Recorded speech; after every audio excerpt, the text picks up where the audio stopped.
The laughter echoed, like glass breaking. Sarah Coleman stood frozen, her white blouse dripping with fresh coffee, the heat searing through the thin fabric. Around her, 3 men in tailored suits burst into mocking laughter, their grins sharp and cruel. The smell of roasted beans filled the air, sweet, heavy, humiliating. She wanted to disappear, but her legs refused to move. One of them, still laughing, said, "Oh, come on, it was just a joke." His tone sliced through the silence that followed. The others smirked, hiding behind their paper cups, proud of their cruelty. Sarah's trembling hands pressed against her chest, trying to hide the stains, but nothing could hide the shame. Her heartbeat roared louder than their voices. She whispered, "It's okay," even though it wasn't. And then the elevator chimed. The laughter stopped. The men turned, and so did Sarah, her breath catching. Standing in the doorway was a man in a dark suit, framed by the golden light of the hallway. His presence was quiet, yet it demanded the entire room's attention. Ethan Coleman, the new CEO, had arrived, and he had seen everything. For a heartbeat, no one moved. The air thickened, heavy with guilt and disbelief. The men stuttered awkward excuses, but Ethan didn't speak. He simply stepped forward, his gaze steady, unreadable. His eyes lingered on Sarah, then on the men behind her, like a silent verdict. The sound of dripping coffee echoed in the distance. Sarah lowered her head, tears welling up. The heat from the coffee had faded, but her face burned with shame. She wanted to apologize for something she didn't do. Ethan's voice finally broke the silence, calm, cold, and sharp as ice. "Everyone, out." The tone wasn't loud, but it was final. The laughter vanished as quickly as it had begun. The men hesitated for only a moment before scattering like guilty children. Their footsteps faded down the corridor, leaving Sarah alone in the vast, sterile lobby. She stood trembling, her eyes fixed on the marble floor. Ethan didn't move closer. He only watched, his expression unreadable, as if weighing something deeper than the scene itself. Hey, before we go on, if you're feeling the tension in this story, subscribe to the channel and hit the like button. It really helps us bring more powerful stories like this one. And tell me in the comments, have you ever witnessed an injustice at work? What did you do about it? Ethan finally broke the silence. "Are you hurt?" he asked, his tone softer now. Sarah shook her head quickly. "No, sir," she whispered, her voice barely audible. He nodded slowly, eyes scanning the coffee stains like they were evidence of something larger. "You handled that better than most people would," he said. She blinked, not understanding. "You don't have to apologize for their behavior." His calm words struck something in her chest, a strange mix of relief and confusion. Why would the CEO defend her? Why did he look at her not with pity but with sorrow? His eyes seemed to carry a story of their own, one she couldn't read. He turned to leave, but before stepping away he paused, just for a second, as if he wanted to say more. The elevator doors closed behind him with a low hum. Sarah stood alone once again, staring at her reflection in the polished glass. The stains on her blouse looked like battle scars. She took a deep breath and whispered to herself, "Don't cry." But her voice cracked anyway. Somewhere deep down she knew something had shifted. Outside, the office chatter resumed faintly, as if the world had moved on. But Sarah hadn't. The image of the man in the doorway, his stillness, his eyes, replayed in her mind over and over. It wasn't just shock or fear. There was something else there, something familiar. She just couldn't name it yet. The day moved on, but the moment refused to fade. The laughter might have stopped, but its echo lingered in the marble halls like a ghost. And though Sarah didn't know it yet, the quiet man who had witnessed her humiliation was not just her boss, he was the beginning of her justice. The next morning, the office felt colder, as if the air itself remembered what had happened. Sarah arrived early, hoping to disappear into her routine, to hide. behind her desk and her smile, but whispers chased her through the lobby. She could feel the glances, quick and guilty, from people who had laughed the day before. No one spoke to her directly, but everyone seemed to know. At 9 sharp, the sound of polished shoes echoed across the marble floor. Ethan Coleman stepped out of the elevator, tall and composed, his face unreadable. Conversations died mid-sentence. The employees straightened in their chairs, pretending to work. Even the sound of typing seemed cautious, afraid to offend the silence that followed him. He didn't need to raise his voice. Authority radiated from his calm. Sarah looked up briefly as he passed, her heart racing. She expected him to ignore her, like everyone else. Instead, he paused. Just a second, enough for their eyes to meet. His gaze was steady, firm, and strangely human. "Good morning, Miss Coleman," he said softly before walking on. It was the first time anyone had called her by name all week. The room stayed still after he left, like everyone was waiting for something to happen. Chloe, one of the women who'd mocked Sarah the day before, bit her lip nervously. Why would the CEO even talk to her? Someone whispered near the copier. She's just the receptionist. Chloe didn't answer. For the first time, the word just felt dangerous. In his office, Ethan stared out the glass window overlooking the city. The skyline glittered under the morning sun, but his mind was elsewhere, replaying the coffee, the laughter, the fear in Sarah's eyes. He had planned to observe quietly, to learn how people treated those below them. But what he saw wasn't just arrogance, it was cruelty, the kind he had once sworn to protect her from. He sat at his desk and opened a confidential folder. Internal Culture Report. HR had noted several complaints about workplace behavior, ignored, buried, forgotten.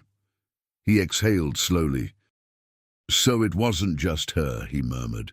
His reflection in the window looked like a stranger, powerful but powerless in ways that mattered most. It was time to change that. Downstairs, Sarah tried to focus on her work, but every sound made her flinch. The phone rang. She answered too quickly. The elevator dinged. She froze. Yet beneath the fear, something new stirred, a quiet strength, born from the moment Ethan had stood up for her. She didn't understand his reasons, but she felt, for the first time in years, that she wasn't invisible. At noon, Ethan called a short meeting with the department heads. His words were brief, almost measured. From now on, every employee, regardless of position, will be treated with respect, or there will be consequences. The room went silent. He didn't name names. He didn't have to. Everyone knew exactly who he was talking about. When he left, whispers followed him like wind through glass. Some admired him, others feared him. But everyone felt it. Something had shifted in the air. It wasn't just leadership, it was justice, quiet but absolute, reshaping the atmosphere one heartbeat at a time. That afternoon, Sarah caught a glimpse of Ethan again through the reflection of her computer screen. He stood by the window, looking out over the city, his hands clasped behind his back. For a fleeting second, she wondered who he really was, and why his defense of her felt so personal. She didn't know that his silence carried years of unspoken guilt, and that this was only the beginning. That night, Sarah sat alone in her small apartment, the city lights flickering through the thin curtains. Her blouse from yesterday hung in the sink, soaking in cold water that had already turned a murky brown. She tried scrubbing the stains out, but they clung stubbornly to the fabric, like the memory itself refused to leave. The smell of coffee lingered in the air, sweet and bitter at once. Every movement reminded her of that moment, the laughter, the shock, the silence. She sat down on the couch, exhausted, staring at nothing. The events replayed in her mind like a cruel loop she couldn't turn off. The mocking faces, the disbelief when Ethan appeared, the quiet authority in his voice when he said, "Everyone out." She had never seen anyone silence a room like that, not through fear, but presence. It was as if justice had a voice, and it had spoken for her. Her phone buzzed with a notification, a message from one of the women who'd witnessed the scene. "Sorry about what happened today. People can be awful." Just that. No name, no courage to say more. Sarah looked at the words, then locked the screen. Sorry felt too small for what she had endured. She tossed the phone aside and exhaled deeply, her chest tightening. She went to the mirror and studied her reflection. Her face looked pale under the bathroom light, but her eyes, they were steady. "You're not broken," she whispered. The reflection stared back, tired but defiant. She wasn't going to let them turn her kindness into weakness. Somewhere beneath the hurt, a seed of quiet strength began to grow. On the counter sat the company badge with her name, Sarah Coleman, reception. She ran her fingers over the letters slowly. For years that badge had made her feel small, a title that defined how little she mattered to others. But now, it felt different. The CEO had said her name like it meant something, like it carried weight, and for the first time, she believed it might. The city hummed softly outside, cars, sirens, voices blending into a lonely symphony. Sarah leaned back, closing her eyes. She remembered her first day at Coleman Industries, how proud she'd felt, how hard she'd worked to fit in. But kindness, she'd learned, often made people uncomfortable. It was easier for them to mock what they didn't understand. Still, she wouldn't stop being kind. That would be their failure, not hers. She poured herself a glass of water and sat by the window. Across the street, in another building, she saw silhouettes moving, people working late, unaware of her story. She wondered how many others had gone through the same, humiliated, invisible, unseen. Maybe it's not just me, she thought. Maybe this happens everywhere. The idea hurt, but it also gave her purpose. For the first time, she began to imagine what justice might look like, not revenge, but truth revealed. The kind of justice that made people face themselves. She didn't know that Ethan was thinking the same thing at that very moment, somewhere high above the city. Their silence was connected, two souls bruised by the same cruelty, both searching for meaning in it. As the clock ticked past midnight, Sarah picked up the blouse from the sink. The stains were lighter now, but still visible. She smiled faintly. "Some things don't wash away," she whispered, "and maybe they're not supposed to." The fabric was damaged, but it was proof of endurance, of survival, of quiet dignity. She hung it by the window to dry. Outside, the wind brushed against the glass, soft and steady. The world kept moving, but Sarah didn't feel small anymore. She wasn't healed yet, not even close. But the wound, once raw and humiliating, had become something else entirely, invisible to others, but powerful within her. It was no longer just pain, it was awakening. The next morning, the office was unnaturally quiet. The usual chatter by the coffee machine was gone. Even the clicking of keyboards seemed hesitant. Every sound felt too loud, too revealing. Sarah sat at her desk, answering calls and smiling politely, as if nothing had happened. But the silence around her was different now. Not ignorance, but guilt taking shape. Chloe arrived late, sunglasses hiding the exhaustion under her eyes. She avoided Sarah's desk entirely, walking the long way around the lobby as if proximity could burn her. Her friends, the same ones who had laughed the loudest, now whispered in low, nervous tones. Their laughter had been replaced by unease. Guilt was a quiet ghost, and it followed them everywhere. By mid-morning, whispers had turned into rumors. "Did you hear? The CEO saw everything. He told them to leave. He might fire them." The words traveled fast, twisting and growing as they spread. Every person in the building seemed to know. even those who hadn't been there. And though no official punishment had been announced, fear worked faster than any memo could. Sarah kept her composure. She moved gracefully, greeting people, answering questions, her voice calm. But she could feel their eyes on her back. Some avoided her entirely. Others smiled too much, too fake. Still, she refused to shrink. Every step she took across the marble floor felt like defiance, a quiet declaration that she would not disappear again. At her desk, she overheard a conversation near the elevator. "She must have told him," one man muttered. "That's why he's mad." Another replied, "She didn't have to tell him. He saw it himself." The truth hung between them, heavy and uncomfortable. Sarah said nothing, but inside she felt something powerful. For once, they were the ones afraid of being seen. Upstairs, Ethan watched through the glass walls of his office. He could see the shift happening, the nervous glances, the forced politeness, the silence where arrogance used to live. He didn't smile, but he felt it. This was the first stage of transformation, not punishment, but awareness. Justice didn't always begin with fire. Sometimes it started with shame. He turned away from the window and called HR. "I want every employee report from the past year, especially interpersonal complaints." His tone was calm, but his intent was sharp. The assistant hesitated. "All of them, sir." "All," he said. "No redactions." Ethan wasn't after names. He was after patterns, the ones that allowed cruelty to survive unnoticed.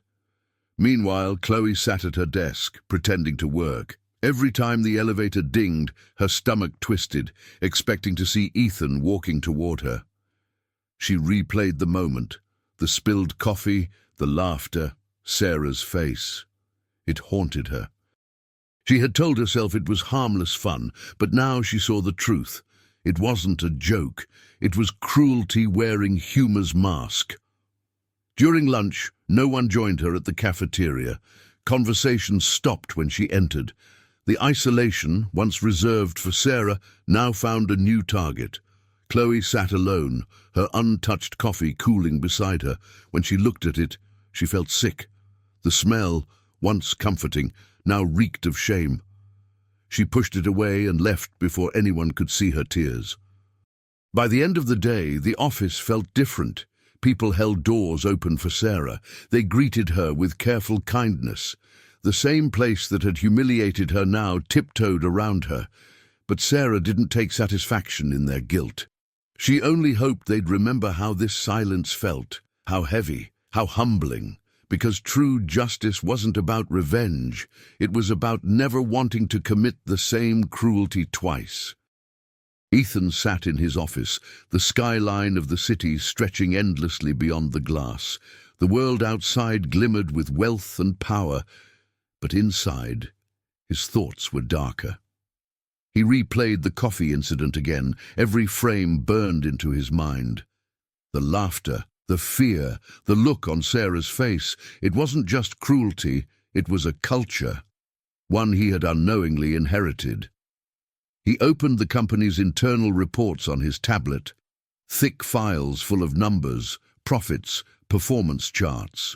Buried deep within them, he found the real data, complaints that had been ignored, words like disrespect, harassment, humiliation. They were small notes in big documents, forgotten under the weight of success. He felt a slow anger rise inside him, not for the numbers, but for the silence. He leaned back, exhaling through his teeth. "We're not failing financially," he murmured. "We're failing morally." The realization cut deeper than he expected.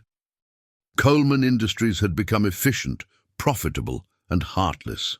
Ethan knew that if he wanted to rebuild it, he couldn't do it with fear or force. He'd have to show them the truth. Let them see themselves clearly, just once. He called his assistant, a quiet woman named Teresa. "I want a list of every department head," he said. "We're starting an internal evaluation, not of performance, but of character." Teresa blinked. "Character, sir?" Yes, Ethan replied. I need to know what kind of people lead this company. His tone was calm, but his eyes burned with quiet resolve. After she left, Ethan stared at his reflection in the dark glass. You built this, he told himself. You let it happen. The words weren't angry. They were heavy with guilt. He thought of Sarah, of her silence in that moment, of how she apologized for being hurt. It wasn't just about protecting her now. It was about undoing the culture that made her believe she had to. Downstairs, Sarah was unaware of his plans. She focused on her tasks, typing emails, answering phones, greeting guests, the rhythm of routine her only shield. But people treated her differently now. Some offered her coffee, others complimented her work. It was a fragile politeness, born of fear, not kindness. She could feel the hollowness in every word, yet she smiled anyway. Change, she thought, often begins in discomfort. At lunchtime, Ethan walked quietly through the main floor. The chatter dimmed as he passed, every conversation sliced short by his presence. He saw Chloe glance up nervously, her face pale. For a second, he wanted to confront her, to make her feel what Sarah had felt. But then he stopped himself. True justice didn't come from humiliation. It came from truth that couldn't be escaped. He turned to the HR director instead. Tomorrow morning, Ethan said, schedule a company-wide meeting, mandatory attendance. The woman nodded quickly, eyes wide. Should I prepare a statement? Ethan shook his head. No, they'll hear it from me. His voice was low, almost quiet, the kind of quiet that made people afraid for reasons they couldn't name. That night, he didn't go home. The city outside his office grew darker, its lights blurring through the rain. He poured himself a cup of coffee but couldn't drink it. The smell turned his stomach, a reminder of everything he'd seen. He poured it down the sink, watching the dark liquid swirl away. Not again, he muttered. No more silence. When he finally sat back down, he opened a blank document on his laptop. The cursor blinked against the white screen like a heartbeat. He began typing a single sentence. We are what we tolerate. He stopped and looked at it for a long time. That would be the theme of his speech.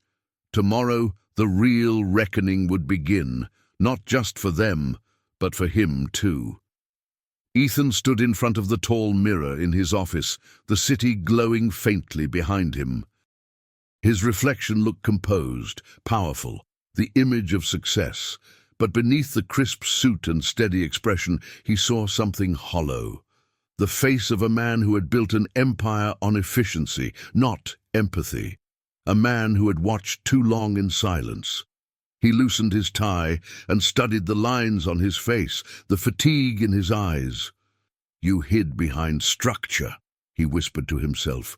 You called it leadership. But it was fear. The words hung heavy in the quiet room.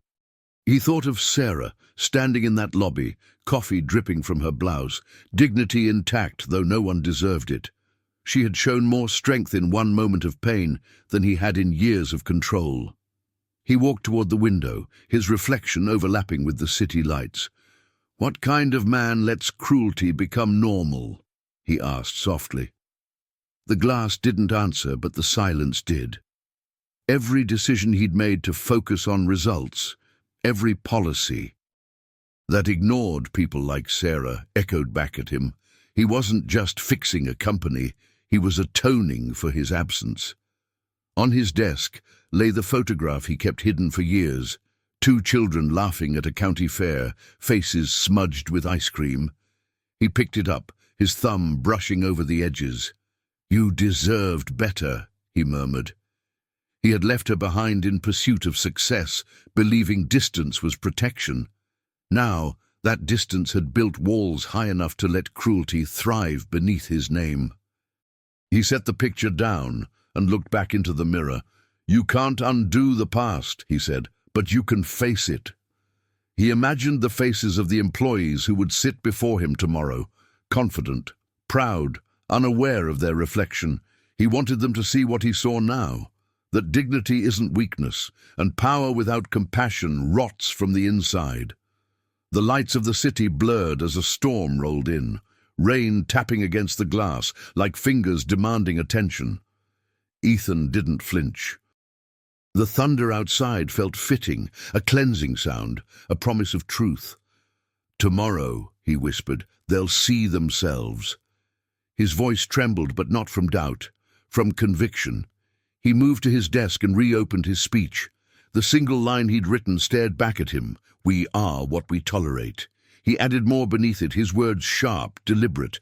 He wrote not as a CEO, but as a man confessing to himself, a promise. That the company's culture would change, even if it meant tearing down what he'd built. When he finished, he saved the file and shut the laptop. The room fell silent again. He looked once more at his reflection, the man, the brother, the leader, reborn. For the first time in years, he didn't look away. Justice wasn't just about holding others accountable. It was about finally holding himself to the same standard. He poured a glass of water and raised it slightly, as if in a silent toast. "To the truth," he said softly. His voice cracked. "And to what it costs."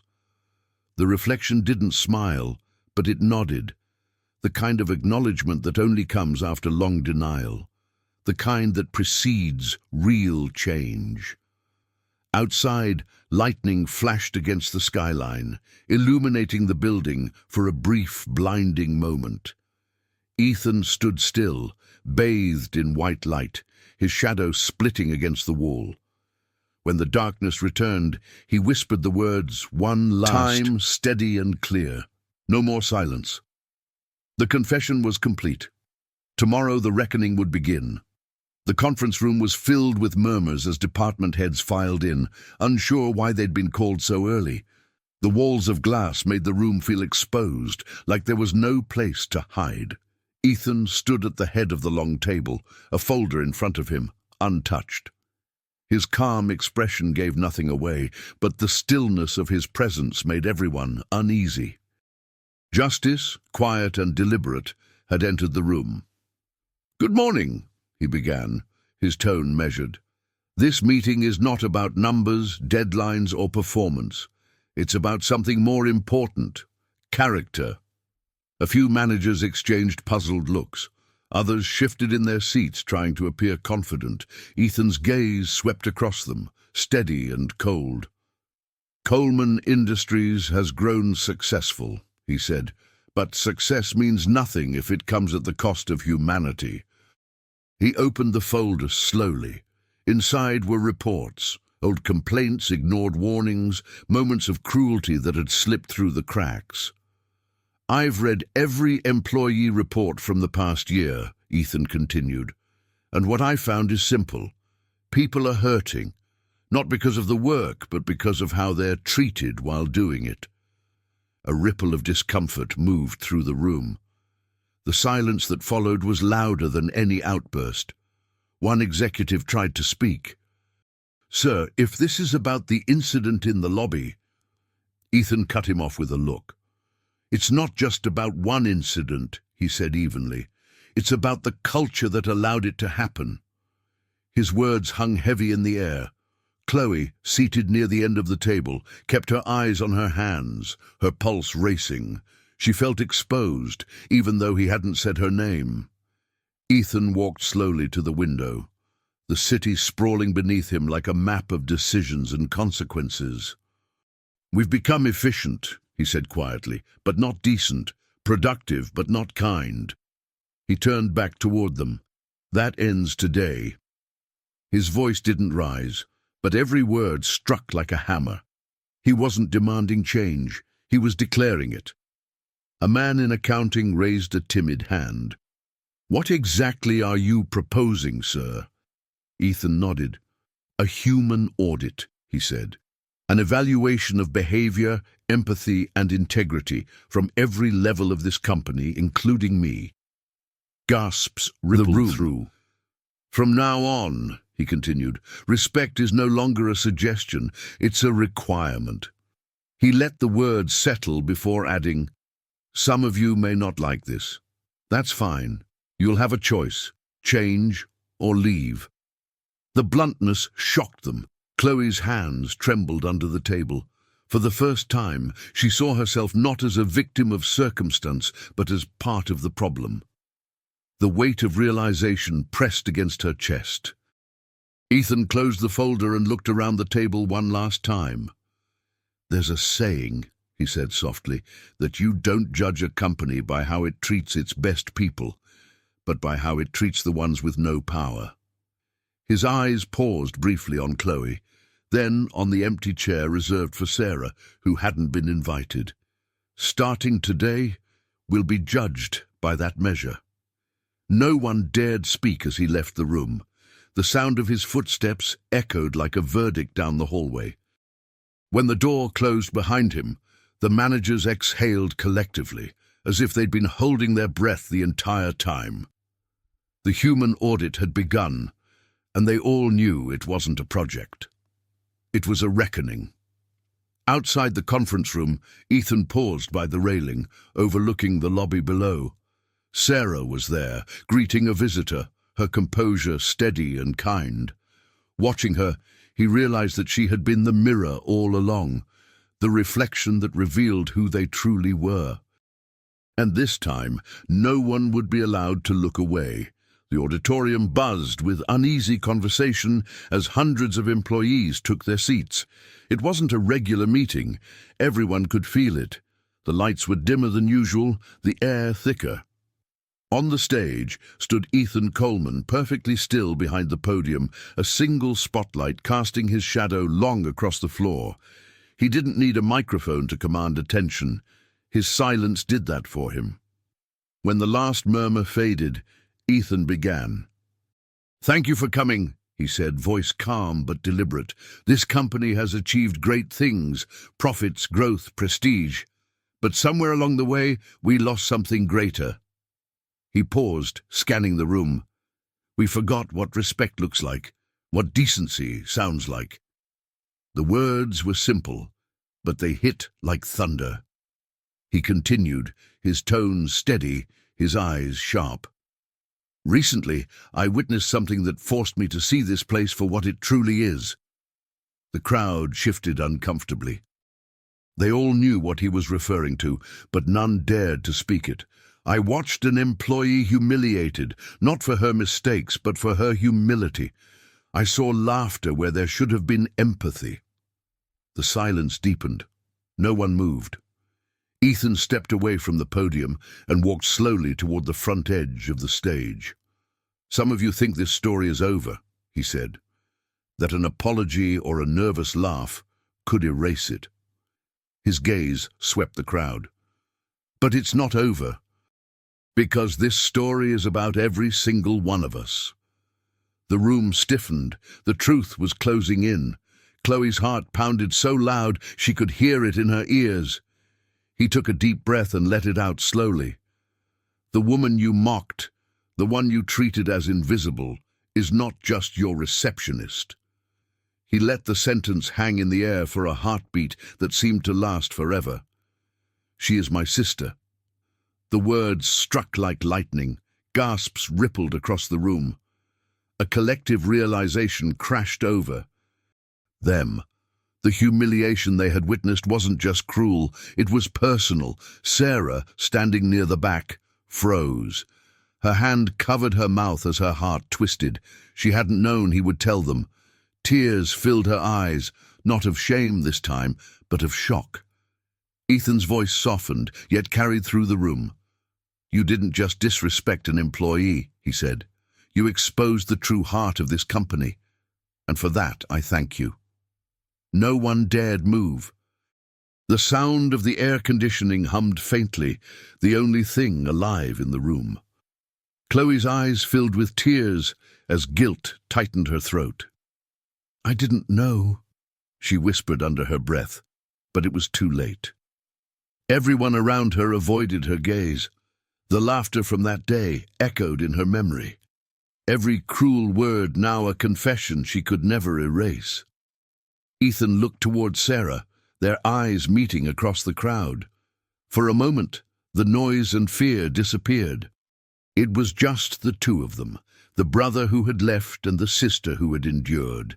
His next words were quiet, but every soul in the room heard them. No one in this company is small. The only smallness here is in how we choose to treat others.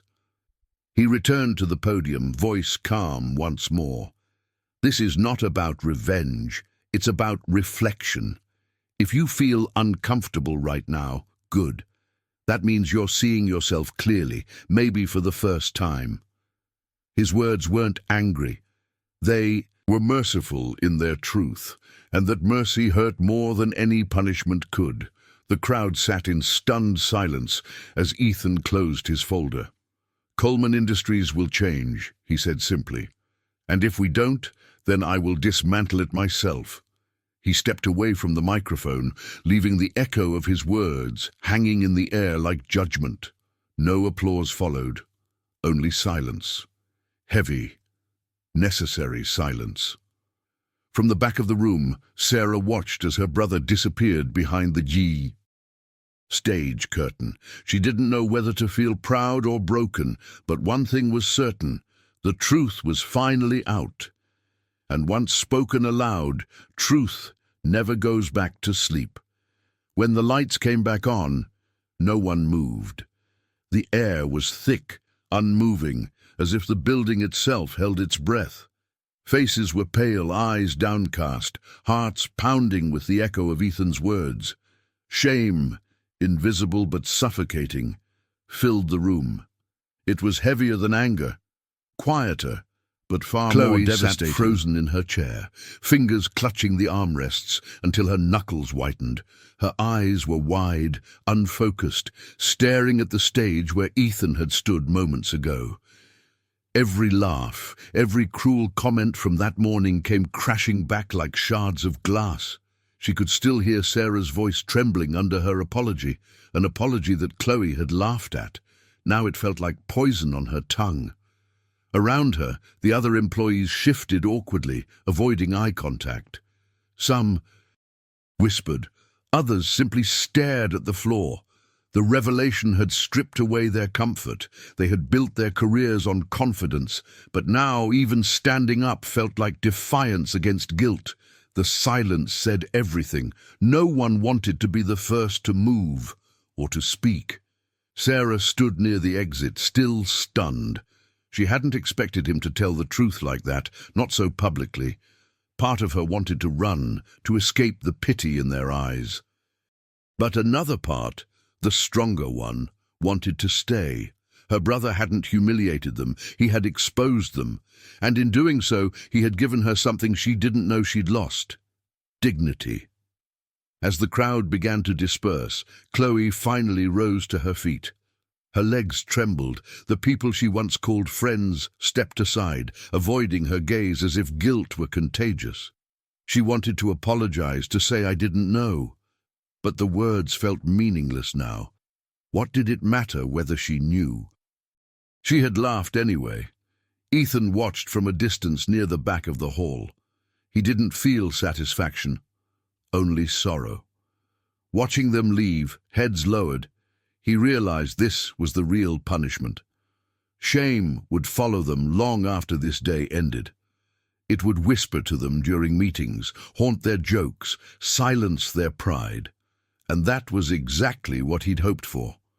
Not revenge, but awareness. When Sarah finally turned to go, Ethan stepped toward her.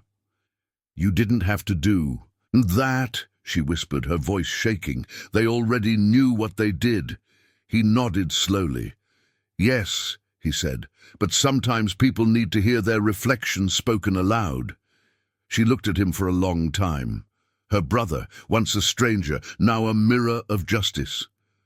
They walked together through the empty hallway, the sound of their footsteps echoing softly. The building, usually buzzing with chatter, felt like a cathedral after confession, solemn, sacred, reborn. "Do you think they'll change?" Sarah asked quietly. Ethan glanced at her. "Maybe," he said, "but even if they don't, they'll never forget today." Outside, the afternoon light spilled through the glass doors, washing over them both. Sarah paused, taking a slow breath. "You didn't embarrass them," she said. "You let them see themselves." Ethan nodded, his expression weary but calm. "That's all justice ever really is," he replied. "A mirror that doesn't lie." As they stepped into the fading sunlight, Sarah felt lighter. The weight she had carried, humiliation, silence, invisibility, was gone. The building behind her, once a place of quiet cruelty, now stood as a monument to truth. For the first time, she wasn't just surviving, she was witnessing transformation, and in that quiet victory, there was peace. The building had grown quiet by evening. The glass walls of Coleman Industries reflected the amber sunset, painting the lobby in gold and shadow. Sarah sat alone on one of the benches near the entrance, her hands clasped tightly in her lap. The chaos of the day had faded, but its weight still lingered in the air. She wasn't sure whether to cry or breathe. A soft echo of footsteps broke the silence. Ethan appeared, jacket off, sleeves rolled to his elbows, no longer the CEO, just a man. He approached slowly, as if afraid of breaking the fragile calm between them. "You stayed late," he said gently. Sarah looked up, her eyes red but steady. "I didn't want to leave," she whispered. "Not yet." He nodded, taking a seat beside her. For a moment neither spoke. The hum of the city outside filled the empty space between them. "You didn't have to tell them," she finally said. "You could have protected me." Ethan's gaze dropped to the marble floor. "I wasn't protecting you," he said quietly. "I was protecting the truth. They needed to see what they'd become." Sarah's expression softened. "And what about you?" she asked. "What did you see?" Ethan took a slow breath, the kind that comes before confession. "A man who thought silence was leadership," he said, "who thought being distant was being strong. But today I realized real strength doesn't hide. It stands beside the people who are hurt." The words hung there for a moment, heavy but healing. Sarah leaned back, her shoulders finally relaxing. "I forgave them," she said softly. "Not because they deserve it, but because I don't want to carry them with me anymore." Ethan looked at her, his eyes full of something he hadn't felt in years, admiration. "You've always been stronger than me," he said. "I just didn't see it." She smiled faintly. "You were busy saving the world," she teased. "Someone had to stay and survive it." Ethan chuckled, the sound quiet and genuine. It was the first real laugh they'd shared in years. Outside, headlights glided across the glass walls, cutting streaks of light between them. Brief, fleeting, beautiful. For the first time, the space between them didn't feel like distance. It felt like healing. "I used to think justice was about punishment," Ethan said after a while, "about making people pay." He looked toward her, his expression gentle. "But today, watching you, I realize justice can also be about peace, about the freedom that comes when truth doesn't need to shout." Sarah nodded, tears welling in her eyes. "Justice doesn't need noise," she said. "It just needs light." For a long moment, they sat there in silence, the kind that said everything words couldn't. Outside, the city lights shimmered against the dark glass, like stars reflected in water. The lobby, once a place of humiliation, now felt sacred. It had witnessed cruelty, but now it witnessed grace. The transformation was complete, not through revenge, but through understanding. Ethan finally stood and extended his hand to her. "Come on," he said softly. "Let's go home." Sarah looked at his hand, hesitated for a heartbeat, then took it. Their fingers locked, not out of necessity, but choice. The quiet reconciliation of two souls who had both been wounded by the same silence. As they walked toward the exit, Sarah glanced back one last time. The lobby lights glowed warm and soft, erasing the coldness of yesterday. She smiled faintly, whispering, "Tomorrow will be different." Ethan nodded beside her. "Tomorrow," said he, "the world will see what real strength looks like."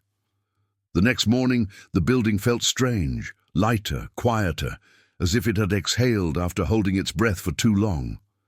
The usual tension that filled the air was gone, replaced by something else, hesitation.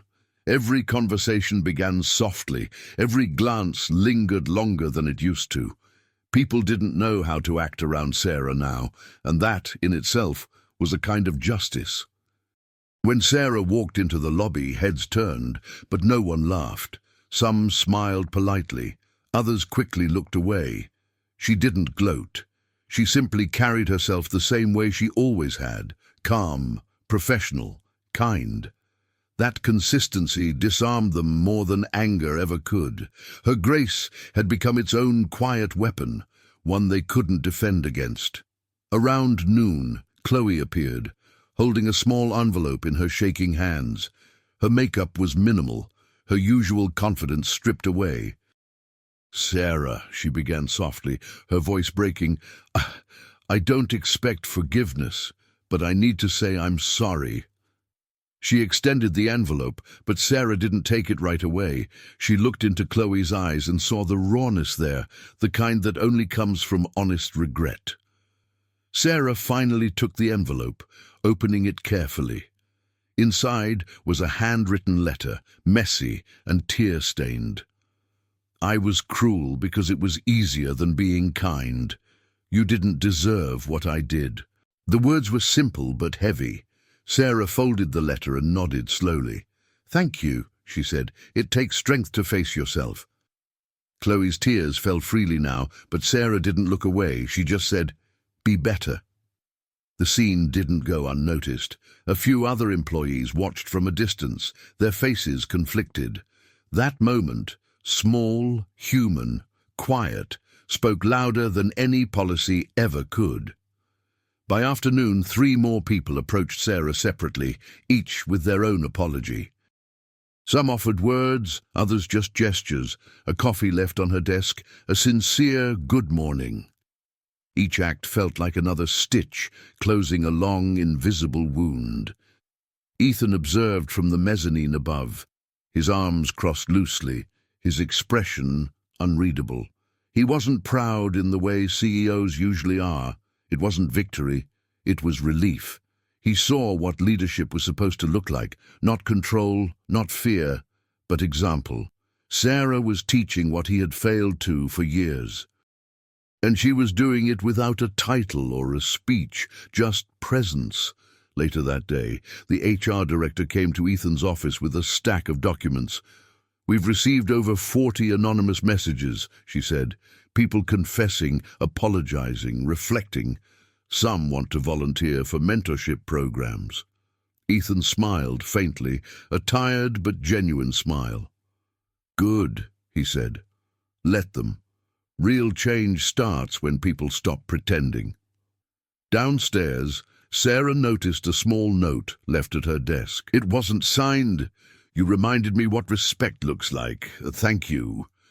She held it for a moment, feeling something warm spread through her chest. It wasn't vindication. It was peace. The same people who had made her feel invisible were now learning to see her, not as a symbol, but as a mirror of their own humanity. That evening, as the office emptied, Ethan stopped by her desk. "How was your day?" he asked quietly. Sarah smiled, tired but content. "Better than most," she said. "People are trying." He nodded, looking around the now empty lobby. "Maybe that's how real justice works," he murmured. "Not by punishing the bad, but by awakening the good." As she gathered her things, Sarah glanced at the reflection in the glass doors, her own silhouette framed by the soft glow of the city lights.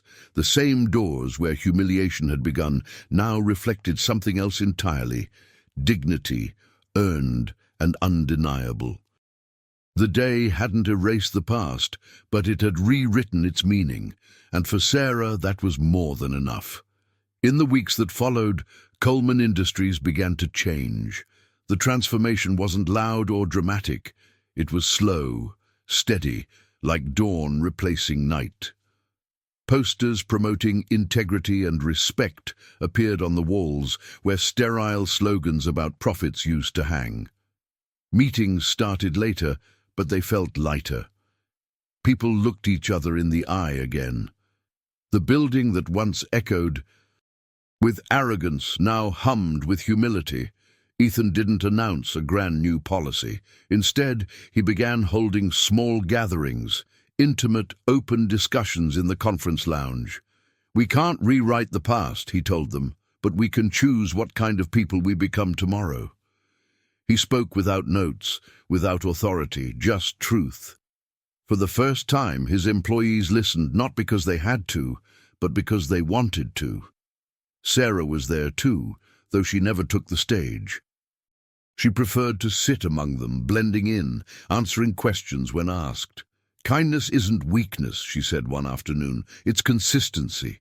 The room went still.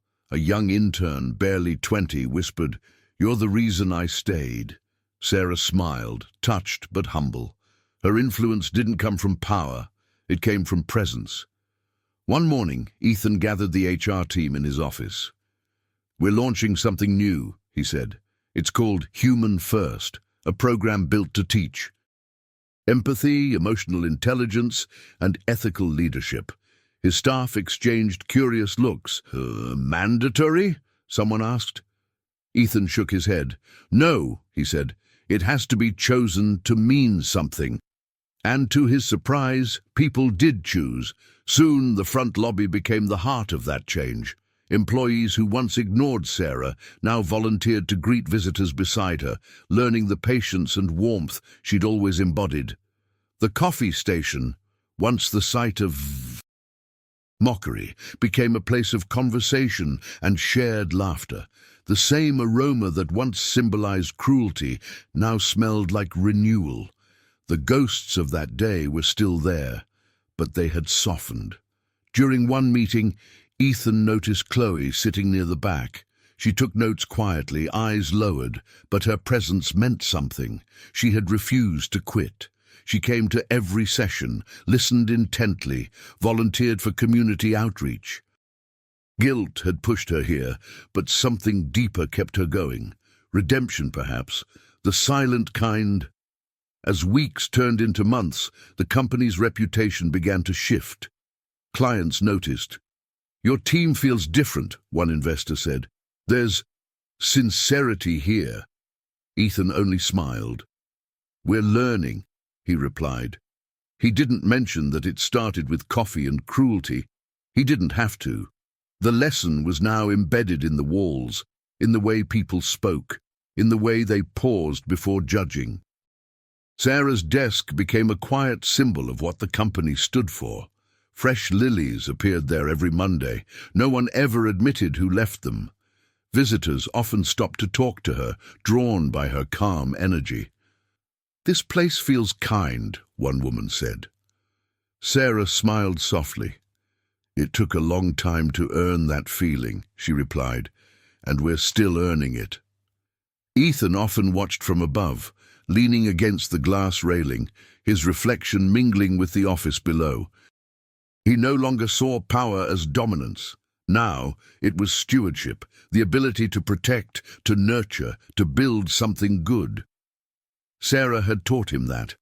He had learned more from her silence than from any board meeting he'd ever led. One evening, as the office emptied, Ethan approached her desk. "How's Human First going?" he asked. Sarah looked up and smiled. "Better than I imagined," she said. "They're starting to believe in it." Ethan nodded. "Good," he replied quietly, "because this company won't be remembered for what it built, but for how it changed." And for the first time, Sarah believed him completely. Chloe's apartment was spotless, but it didn't feel clean. Every surface shone, every picture hung straight. yet the air was heavy with a quiet unease. She sat on the couch, a cold cup of coffee untouched in her hands. The same smell that once comforted her now made her stomach turn. She stared at the dark liquid, seeing not reflection, but memory. The laughter replayed in her head again and again, the spilled coffee, the look on Sarah's face, the sound of her own voice, mocking, cruel, confident. It echoed through her mind like a confession she couldn't silence. "I was the joke," she whispered. The realization hurt. She hadn't just humiliated Sarah, she had exposed herself, her insecurity, her need to feel powerful in a place where she felt small. She tried to distract herself with work, but her phone buzzed constantly with silence. No messages, no calls. The colleagues who once crowded her desk now avoided her. Even her reflection felt like a stranger's. She'd spent years building an image of success, but underneath it all was fear.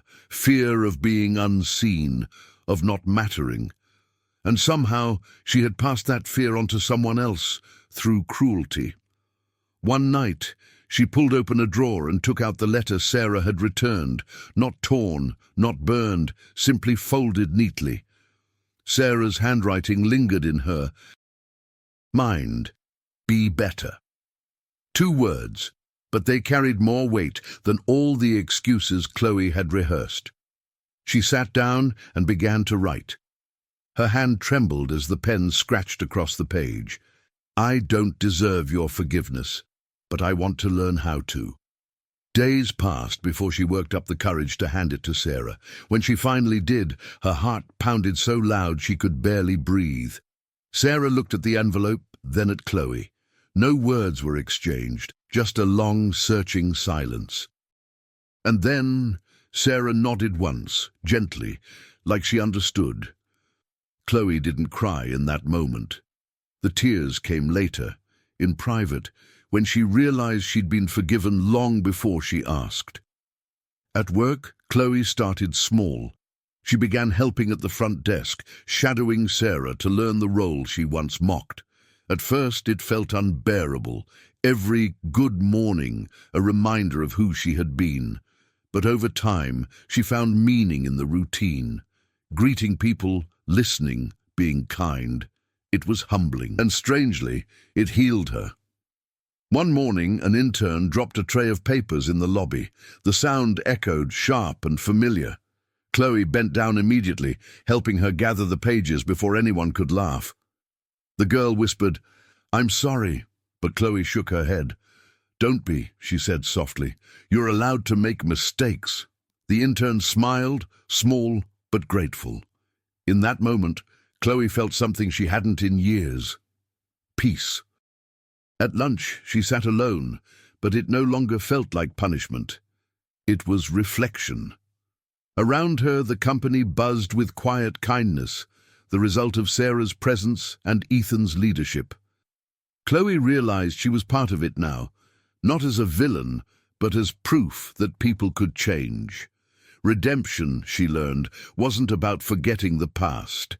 It was about facing it until it lost its power.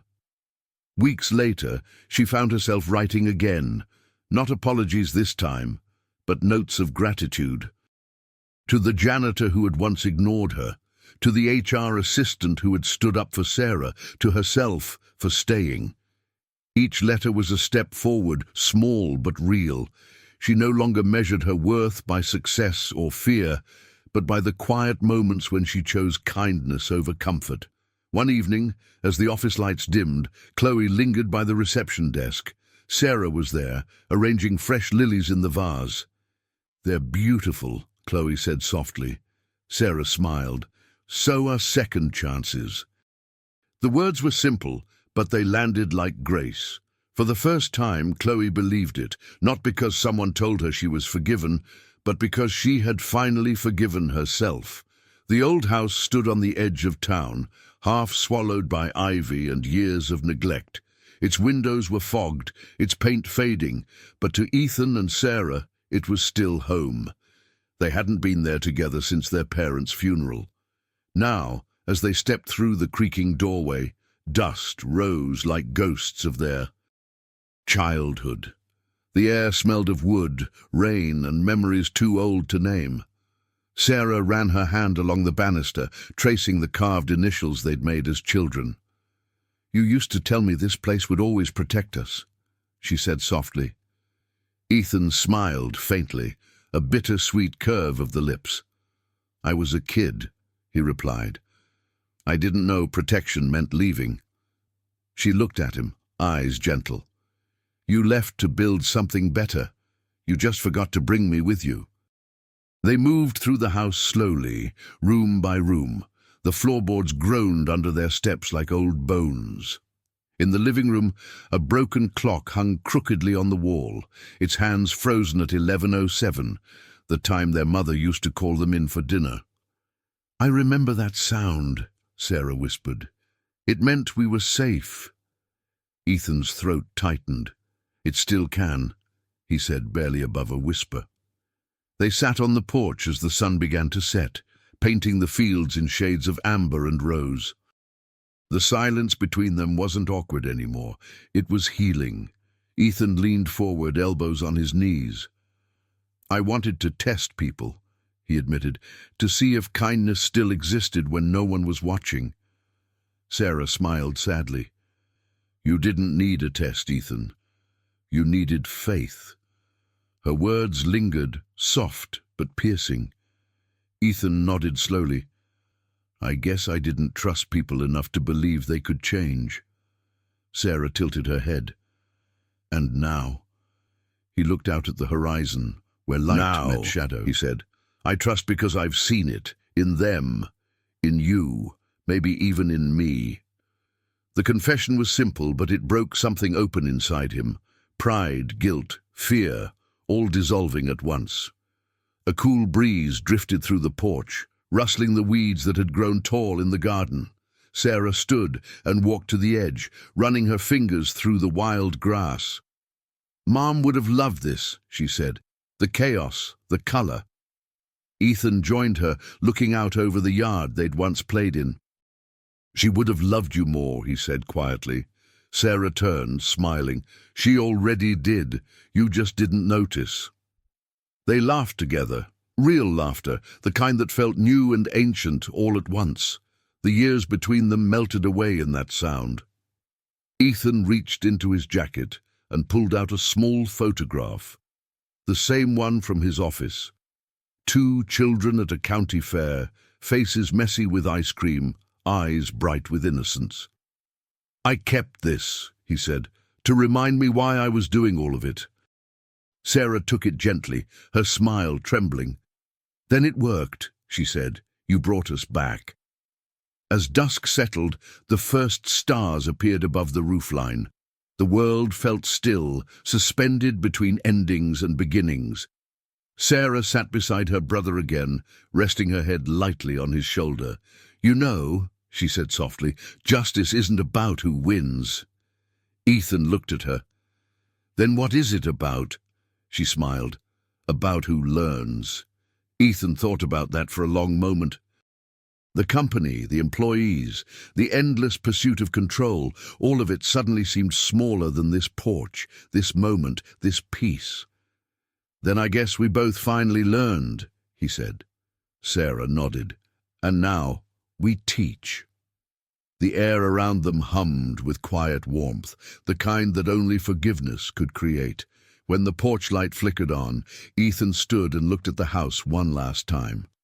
"It's old," he said, "but it still stands." Sarah smiled, the golden light glinting in her eyes. "Just like us." He laughed softly, opening the car door for her.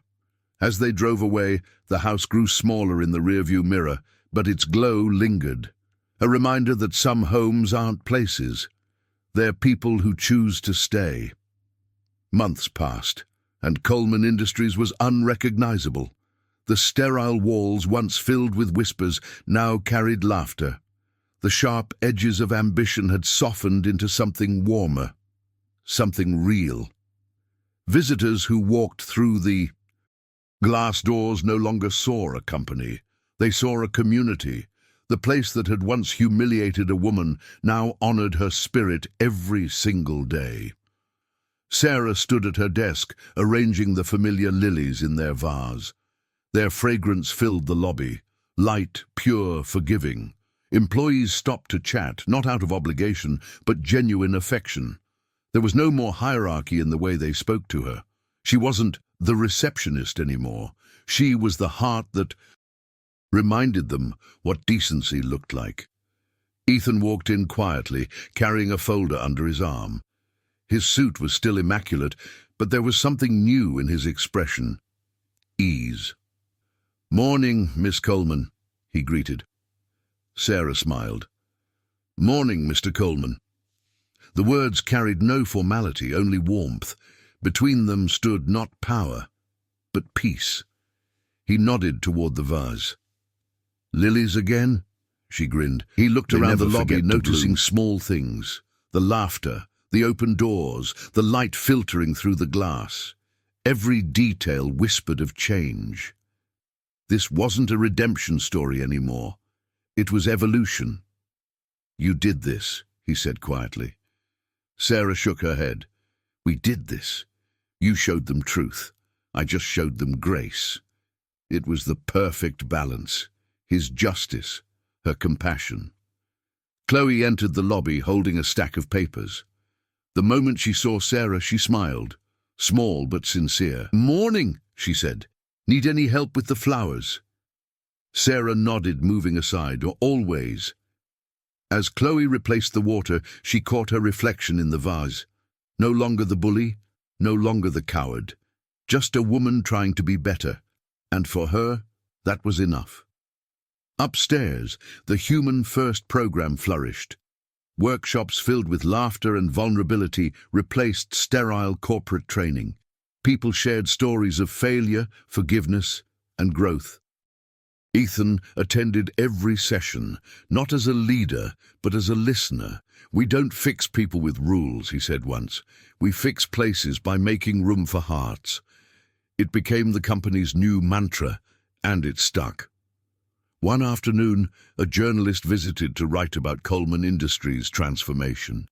"How did this all begin?" she asked Sarah. Sarah smiled softly. "With a cup of coffee," she said, "and a lesson about how easily we can hurt someone, and how powerful it is to make it right." The journalist paused, eyes bright with understanding. "You make kindness sound revolutionary." Sarah chuckled. "It is." When the workday ended, Ethan stood by his office window, watching as employees left for the evening, smiling, chatting, alive. The city lights shimmered like stars scattered below. He took a deep breath, feeling the weight of old guilt dissolve into something gentler. Purpose. He whispered to himself, "We are what we tolerate." But this time, the words weren't an accusation. They were a promise. Downstairs, Sarah turned off the lobby lights, leaving only the soft glow of the lilies. She looked at the reflection in the glass doors, her reflection, and smiled. The story that began with humiliation had become one of grace. Justice had done its work, not through punishment, but through transformation. And in that quiet, golden light, she finally felt whole. And if this story moved you, if it made you believe in quiet justice, in kindness that endures, don't forget to subscribe and leave a like. Tell us in the comments. Have you ever witnessed someone choose kindness when cruelty was easier? Sometimes, that one choice changes everything.